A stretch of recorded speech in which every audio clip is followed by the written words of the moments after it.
So we're switching gears. We've been working on transformations of energy and matter, and now we're going to look at information flow in the organism. And we often refer to information flow as the central dogma, all right? And so in referring to the central dogma, what we're really trying to focus on is this idea that it is something that all living things must follow. And so we're thinking about it going from DNA to mRNA to protein. All right, so this is our flow of information. All right, we also need to be able to replicate the genetic information and pass that on. All right, so that's what that circle refers to. So down here we're thinking about inheritance. All right, here, all right, in between the mRNA and protein, all right, and actually to think of it probably the most correctly would be really to think of this as being really from taking the DNA, making the mRNA and the protein. We think of this as expression, all right? And what that is, what expression refers to is really a functional product, right? That we're taking the information in the DNA and we're ending up with a functional product, all right? Generally that will be a protein, but it could also be, in addition to proteins, we could see ribosomal RNA and tRNA. Okay, those would be a couple of other products of expression. All right. So if we want to look at the central dogma, then this certainly holds true, right, in terms of all living things. All right. Where it falls apart a little bit is with viruses. So if we were to think about viruses, all right, really what we would change, all right, is this portion right here, all right, and so I'm going to do it in, let's put it in a different color just so that we can sort of keep track of this, okay. So if we really want to change things up a little, right, and we want to look at virus, okay, here the main difference is that we would change this to nucleic acid, okay. And so it could be RNA or DNA that is sort of being, recycled or replicated for inheritance in terms of the next generation of viruses, right? Getting that. We still have to have expression, right? We're going to end up with mRNA. We're going to end up with protein. So it's all the same, all right? Except that the actual inheritable information could be RNA or DNA. All right, so that's how the central dogma would change for viruses. All right. So if we want to look at this sort of schematically, then we've got a couple of things going for us here. All right. If we look at sort of this left portion of my panel, okay, and so I'm going to draw a box around it. Okay, so this is dealing with the replication of the DNA. So we're going to replicate the genome, and we're going to have 2 copies of that genome, and 1 copy will end up in each of the 2 daughter cells. Okay, now in gene expression, all right, and so this is our replication over here. Now in gene expression, this is over here on the right, and so here we go from DNA, which we transcribe. All right, so we have transcription into RNA, and then RNA is translated into protein, and that's the typical way we think of this. But again, we did talk briefly about rRNAs, tRNAs. Okay, so if we think about what does gene expression really mean, right? What does it mean for us? One of the things that we can really get after, all right, is, think about a human, all right? So, we've got this human, right? And so they've got a head, and they've got some hair, right? And if they're like me, it's sort of going every which way, all right? This is a happy one, okay? And, you know, really let's sort of give them this gigantic torso here, all right? And we've got some legs down here. We'll give them, all right, so pretty pathetic, all right? But my point is that what I want us to look at is that as we come down the middle through here, right, we end up with this intestinal tract, right? You've got a heart in here. I don't know if this is the right side or not, but let's put a liver. We got a couple of kidneys back there, some lungs, right? And so now all of a sudden I've got all these things drawn, all right? On this person. We've got some eyeballs up here, right, and a nose maybe would be helpful. So what we're really seeing is gene expression, right? As we differentiate all of these tissues, right, as we make all of these different parts of our person, right? So if we look at the human, all right, so if we look at the human, so we have cells, tissues, organs, and what is the difference between those but gene expression?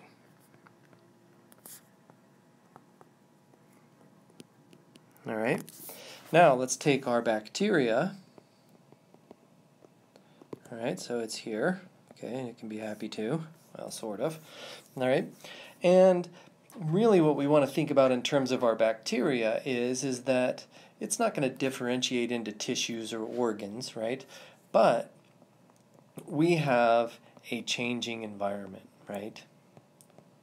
Whereas our cells, tissues, and organs try and maintain this homeostasis, right? In this case, we're really being impacted by a changing environment. And so how do we adapt to those changes, right? How does this organism adapt to changes? Well, it's going to change its gene expression, all right? So we have a changing environment. It's going to adapt to these changes through gene expression.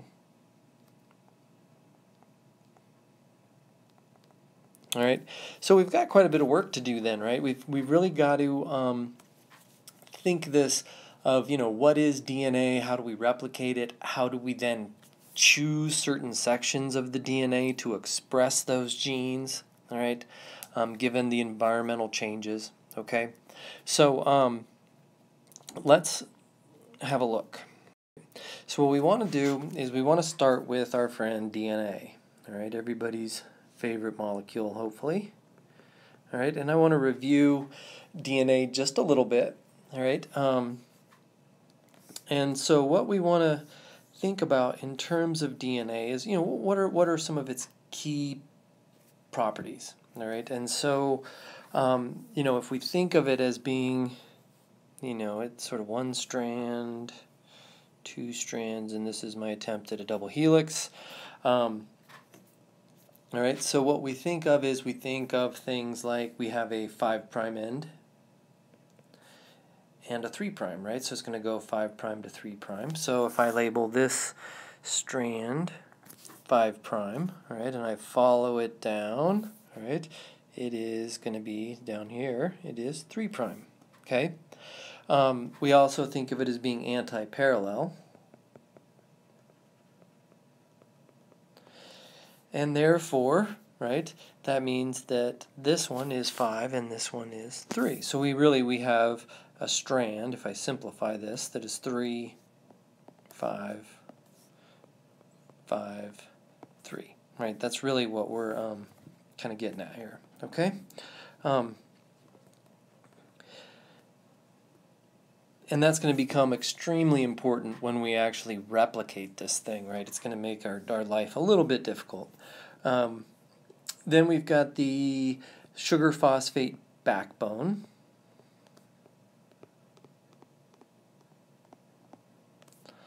All right. Right, so we want to remember we basically have ribose, right? And if it's DNA, it's deoxy. But up here, okay, at our 5', right, so this is my 5', we have phosphates attached. Okay, we have at my 3 a hydroxyl, okay, and at my 1 I have a base. Okay, and so this is 1, 2, 3, 4, and 5. Okay, and so that's my nucleotide. All right, and so this is going to help us create that sugar phosphate backbone. Okay, let's get rid of that. It's not going away. Okay, so let's get rid of our nucleotide real quick. And one of the other things we want to think about is the complementary nature, right? So one strand is the complement of the other.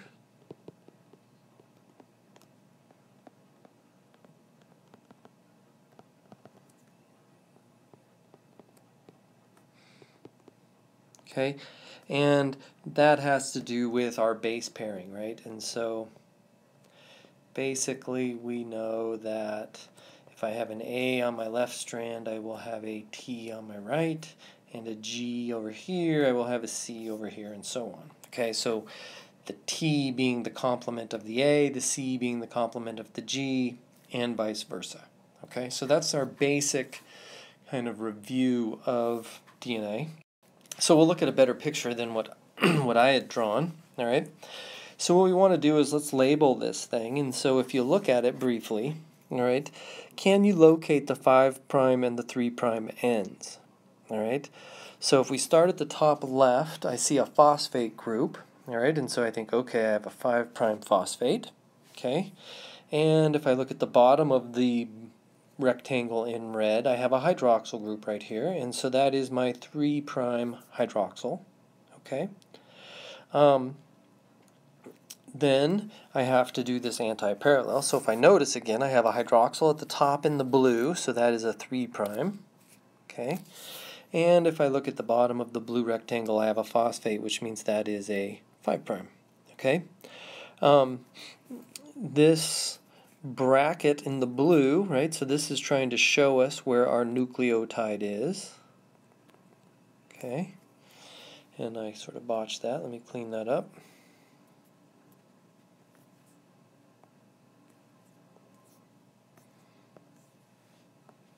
Okay, so nucleotide. Okay. And so if we think about that sugar phosphate backbone, right, you'll notice we go, all right,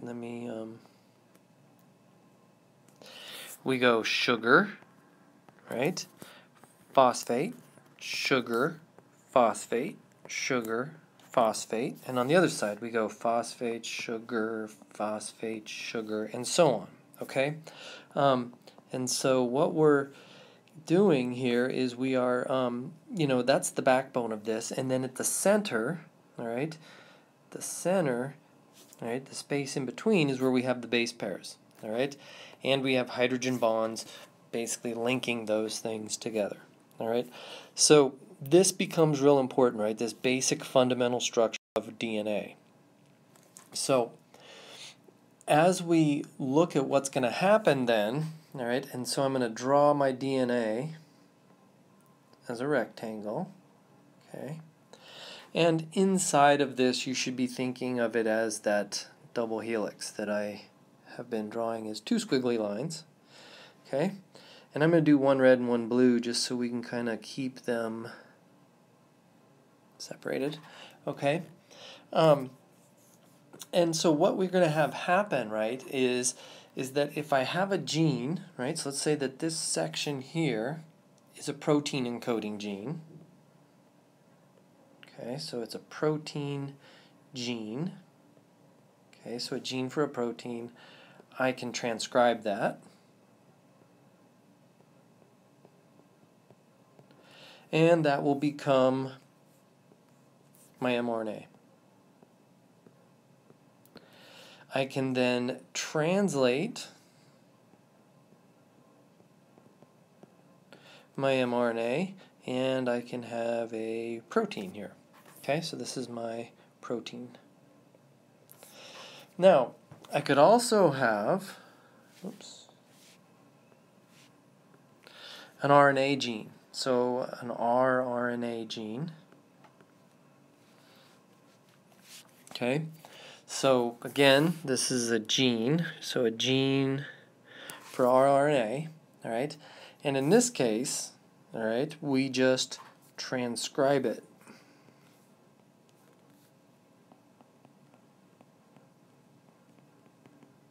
Okay, and we end up with our rRNA, okay, and it also tends to form stems and loops, but we'll just kind of draw it here, okay. Finally, I can have a gene for tRNA, all right, and we can transcribe it again, and we end up with my tRNA product. That should be in red, and we tend to think of these as being stems and loops, like so. Okay. So these are the three basic types of expression that we can get, right? So we can take this DNA and we can convert it into these things, all right? Now, we can also, though, we can impact the level of transcription, okay? So let's think of it again as here's my DNA, okay, and I'm not going to put the double helix inside of it this time, all right? And we'll put some genes on here. Okay, so this is gene A, gene B, gene C, okay? And what we are going to do is we are going to transcribe A into mRNA. Okay, so I'm going to draw that, and we can make multiple copies of this, okay? Now, if we just produce low levels, okay, so we have low level of transcription, we get some transcripts, and these are individuals, right? So that's not a double-stranded molecule, those are two, okay? And from here we can generate some proteins, okay? Okay.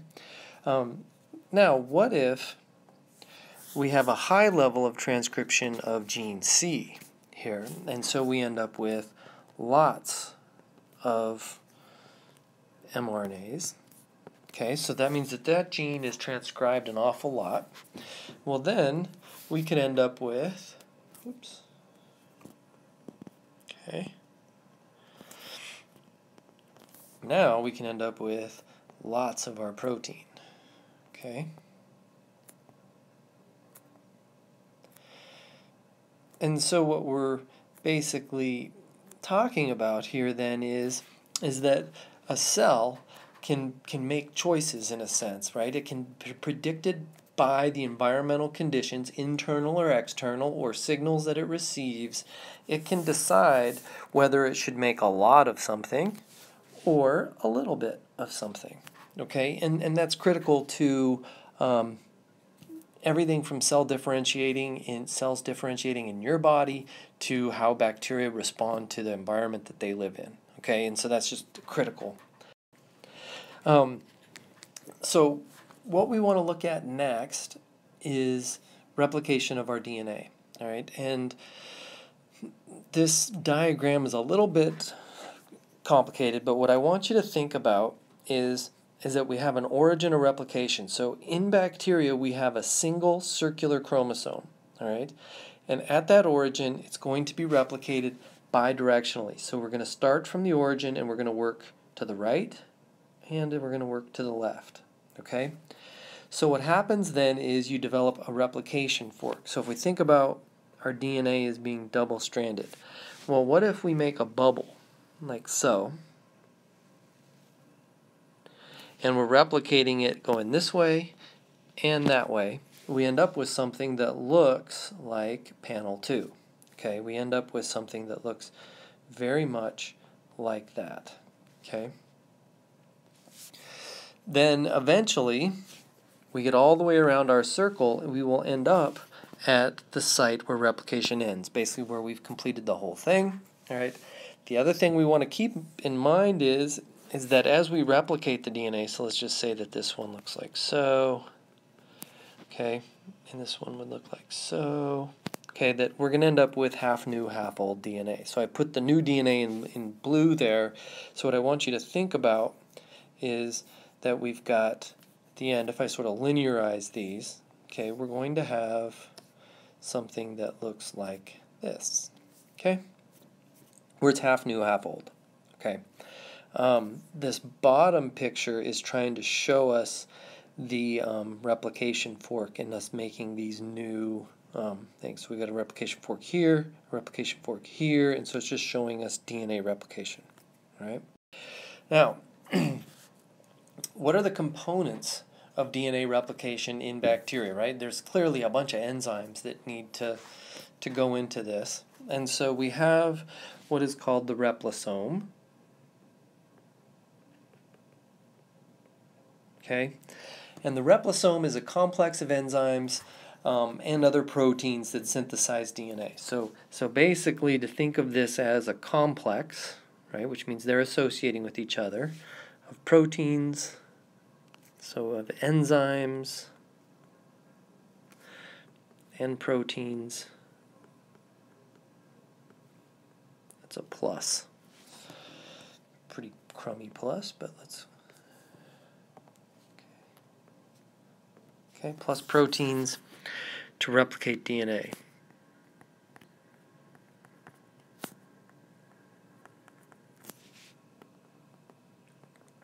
Okay, so first thing we have is DNA gyrase.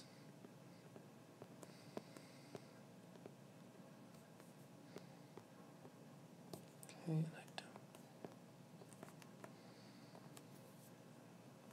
all right, so DNA gyrase is a enzyme that will break the strands of DNA to unwind it. So we have to think of our DNA as being very twisted up, right? It's super coiled, okay? What happens is that what gyrase is going to do is it's going to create a nick, okay, which will allow for a piece of this tangled up DNA to kind of become linear, all right? And it's double-stranded still, so you want to be thinking of it as that double helix, all right? So what DNA gyrase does is it breaks the DNA to unwind, to allow for unwinding, okay? So it nicks DNA to allow unwinding of the double helix.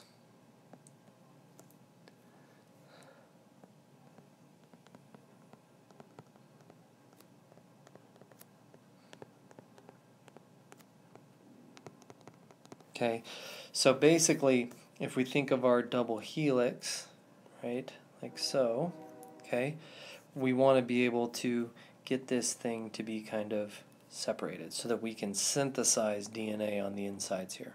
Okay, that's the basic premise of what we're trying to do with the gyrase. Okay.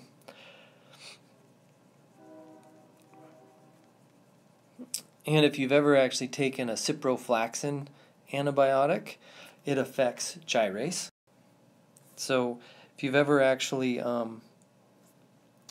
sorry, I sort of skipped ahead and then it messed it up. So anyway, if you've ever taken a ciprofloxacin-based antibiotic, which a fluoroquinolone is what they're called, it affects DNA gyrase. Okay, we have DNA ligase. All right, and what it will do is it's going to joins two DNA fragments together.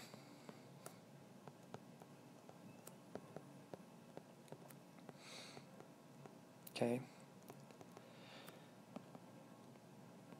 Okay, so ligase will join two DNA fragments together. We have the DNA polymerases. Okay.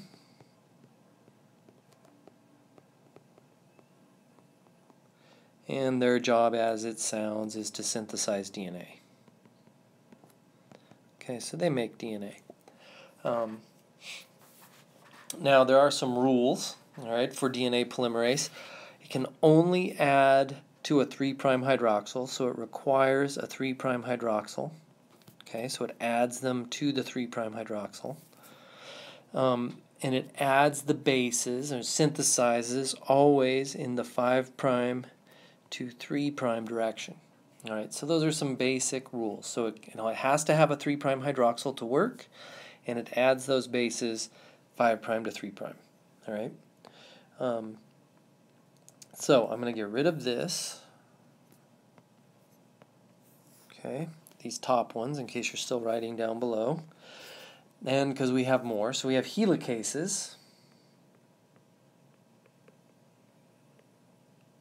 All right, and what the helicase does is it unwinds the double helix. Okay.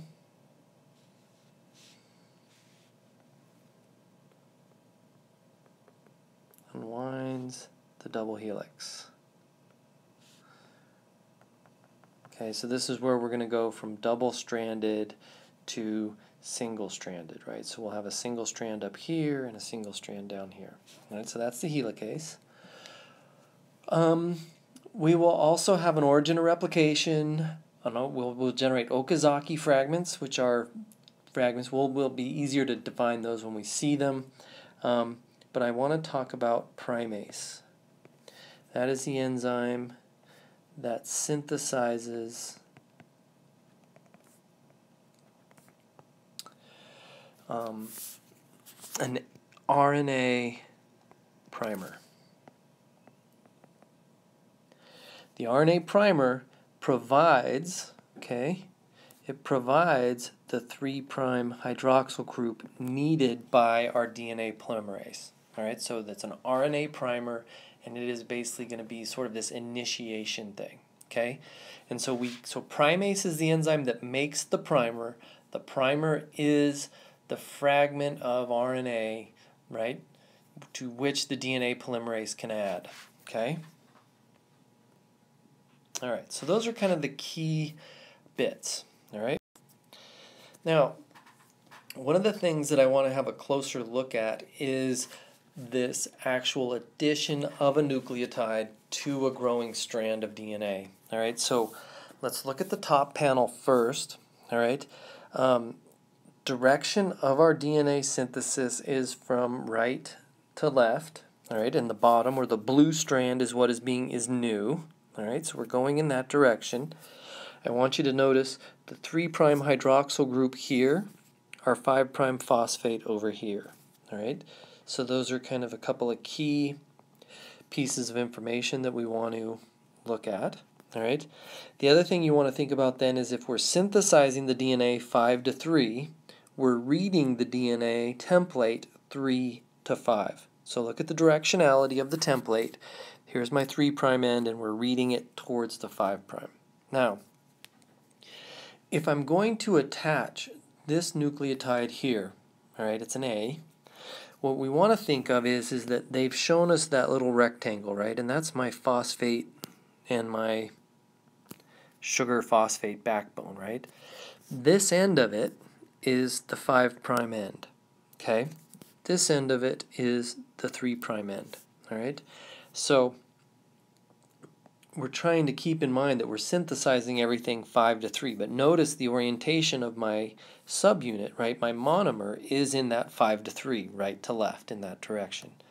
So this is 5', this is 3', okay? Now, we want to go and we want to sort of blow things up, all right, and look at this rectangle at the bottom, and what we want to see is the blue at the bottom is my growing strand. Here is my 3' hydroxyl, here is my 5' phosphate, okay? And so what is going to happen is that these phosphate, right, is going to interact with my hydroxyl group, and I'm going to get my phosphodiester linkage, all right? And when that is added, then we then have a 3' here, and the next nucleotide, right, can come in with its 5', 3' orientation again, can come right in next to it, all right? The other thing that we want to keep in mind that's occurring is that here, why is it an A? Well, if we look at the template strand, it's a T, and we have to sort of obey the complementary base pairing rules, all right? So that's a lot going on, right? So when we synthesize 5 to 3, we're also referring to the orientation of the subunit that is being added at the 3' end. All right? Okay, so our last bit of business is sort of to actually do it, right? We need to replicate this thing, okay? So what I want you to do is I want you to draw a replication fork.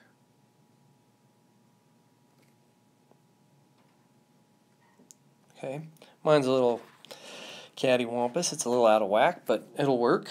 Okay, and we're going to make this my 3' and this my 5, this my 3, and over here a 5. Okay, so for starters, we're just going to worry about what is called the continuous strand or continuous replication. Okay, so continuous strand. What the continuous strand does is it actually follows or is synthesized in the direction going towards the replication fork. All right, so by definition, the continuous strand will be replicated going toward the replication fork. Okay, now what are the steps involved? So first things first, okay, we need to have a primer put in, okay, and so there's an enzyme, right, so this is my primer, okay, and the enzyme, which I will draw in blue, just to keep it, all right, is primase. Now what we want to remember is that primase then gives us our 3' hydroxyl. So this will be 3' and this will be 5' in terms of this. And remember, my primer is RNA.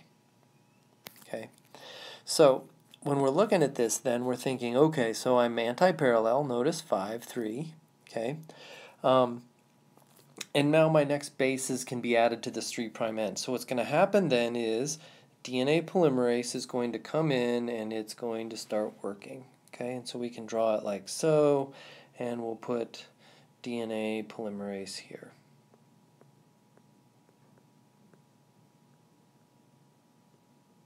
All right, and it's continuing at 5' to 3' towards my replication fork. Okay, so that is our continuous or leading strand. All right, so we call this the continuous strand. It's also our leading strand. Now, we have a problem at the bottom. All right, notice we're going to read the DNA 3' to 5, and we're also going to synthesize this strand going this direction. Okay, but here's the issue that we have.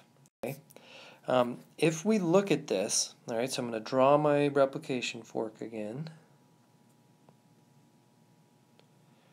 All right, so if I think of this replication fork, initially, all right, it looked like this, right, where all of this DNA was together and then it split apart.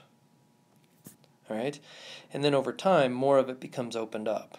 Well, my continuous strand, not an issue, right? It just keeps chugging along. So if we have my primer here, it just keeps moving this way. But in my discontinuous strand, right, my lagging strand, and let me clean up, let's get rid of our continuous, okay, what happens is we put a primer in and we start going the other way, okay, so that gets us to right about here, right, if we look at that bottom piece. Well, then what happened is the DNA got opened up to about here.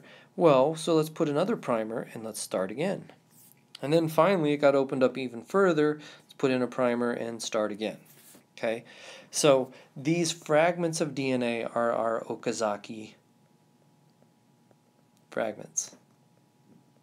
Okay, and we have to be able to stitch these things back together, and that's where we're going to have more work to do, right? So we've got quite a bit of work that we need to take care of here. So let's get rid of all this junk. And so let's draw our replication fork. Okay, so if I label this one 3', this one 5, 3, 5. My discontinuous strand is at the bottom. Okay, so what we want to think of is that we have a primer, okay, and I'm going to draw that in red, and then we have our DNA in blue, okay. I'm going to draw one here. Okay, so what's going to happen then is, all right, if we think about it, we've got DNA polymerase here, all right, so I'm just going to call it DNA Pol, okay, and what's going to happen is that the DNA polymerase, okay, so we have DNA polymerase 3, okay, which actually is the one that does the bulk of it, okay, so it's making these long blue Okazaki fragments. Then we have a second DNA polymerase that comes in here and attaches, okay, DNA polymerase 1, and what it's going to do is it is actually going to remove the primer. Alright, so it's removing my primer. Okay, so the primer, I'm going to show the primer is coming off as little tiny nucleotides. Okay, and it's going to fill in this gap. Alright, so it's going to add DNA. Okay, alright, so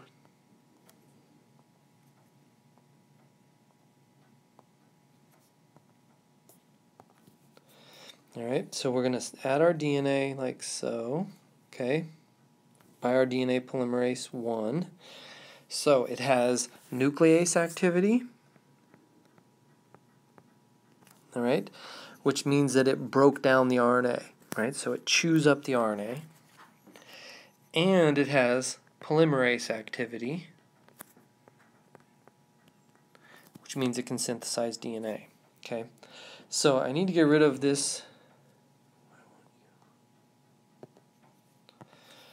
Alright, so now our polymerase, which it won't disappear for me, but I can get rid of it. Here we go.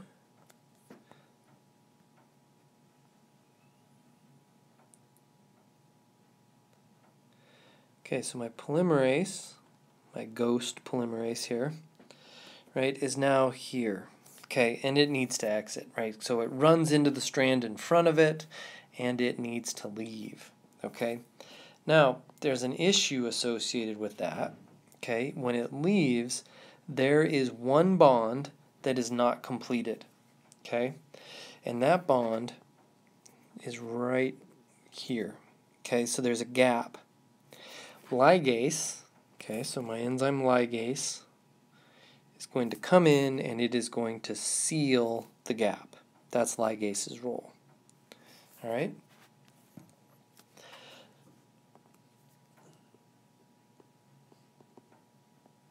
So what we want to do then, we want to basically be able to take a DNA replication fork.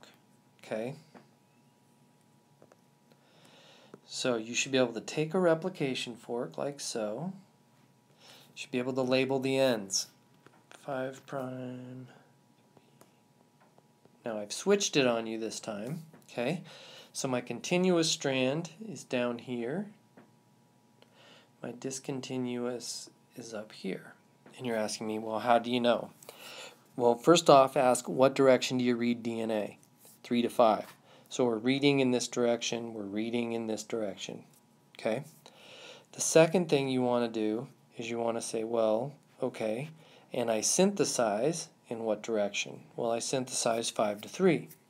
So 5, 3, this is my continuous. 5 to 3, going away from the replication fork, is my discontinuous. Now, the other ways we call this one the leading, this one the lagging. All right? Now, so once you've sort of oriented yourself to your replication fork, the next thing that you want to do is you want to basically do what we just did. Okay? So first things first, you need a primer, all right? And you should be thinking, okay, what does this? And so primer, right, synthesized primase, by primase, okay, by primase. Then you have DNA polymerase, right? Okay, so we can put DNA polymerase here. All right. Now, on the lagging strand, what you want to think of is, okay, well, we're going to need multiple primers, right, because we have to make our Okazaki fragments. The one that is furthest away from our replication fork is furthest along, and so we can just put our DNA polymerase out here. This one is we run into my primer, okay? Well, what has to happen here, right? So as this one comes into contact with this, well, now what happens is the second DNA polymerase, right, it's going to come in. So this is DNA polymerase 1, right? And what does it do? Well, it's going to remove this, okay? So we can get rid of this, right?